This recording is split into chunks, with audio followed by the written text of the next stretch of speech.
Selam dostlar. Bugün bir kupa atıyorum. Şimdi kupasının elemeye karşılığı bir 50 kupa. Bakak günahına geçtiğim için ona çok vuruyor. Bir zayıftı. Ona göre. Neyse. 9 kim var. Benim de kupa var. Çok kastı. Çok kastı.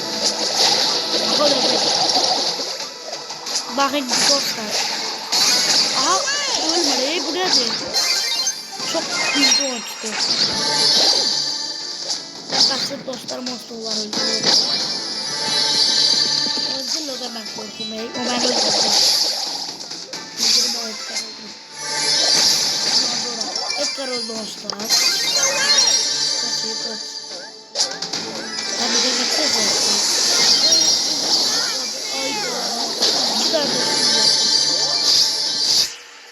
Bu da bilecek görürsen. Neyse. Şimdi oldu koy. 30 like atlarına gördüğünüz de 0 defa öldürmüşəm, 1 defa ölmüşəm.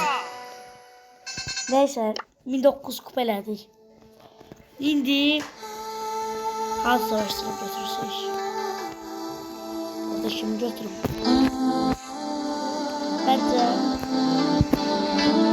Bence burada en yaxşı Edgar. Lol. This is so lame. Şimdi girdik. Yanında kupası yok. Edgar kupası 611'ti.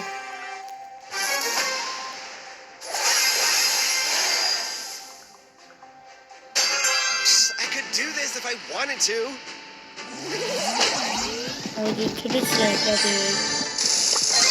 Bu turist zevkledik.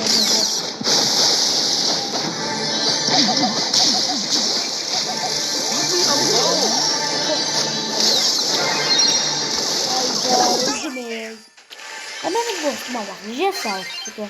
Ne kadar etiriyor biraz bir.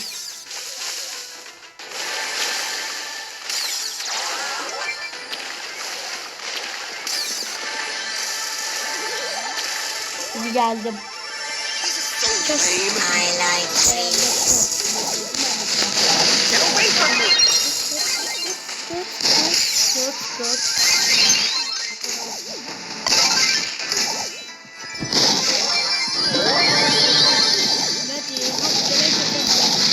Leave me alone.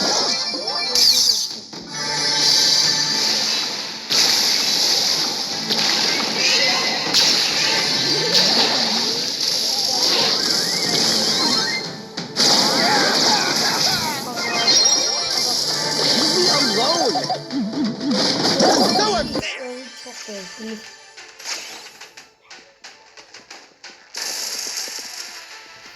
Şimdi biraz başladı. Biraz da başladı. Burada da tam birbirini öldürür. Ben kızıracağım. Get away from me. Öldürecek bu merkez. Ne kadar büyük bu. Bakın çıkaralım tahta.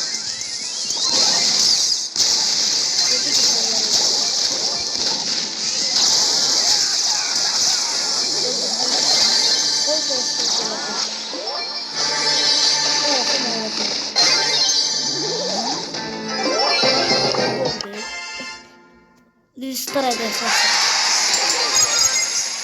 Sabah Edgar'ı keşek kasacağım. Görürsünüz de indi atsam. Boşlar çözsünüz. Süpersen bize zaravatlar eləyik. Bugünlük bu qədərdi dostlar. Sabah keşek Edgar'ı rankın kaçacağım. Sağ olun. Görüşərik.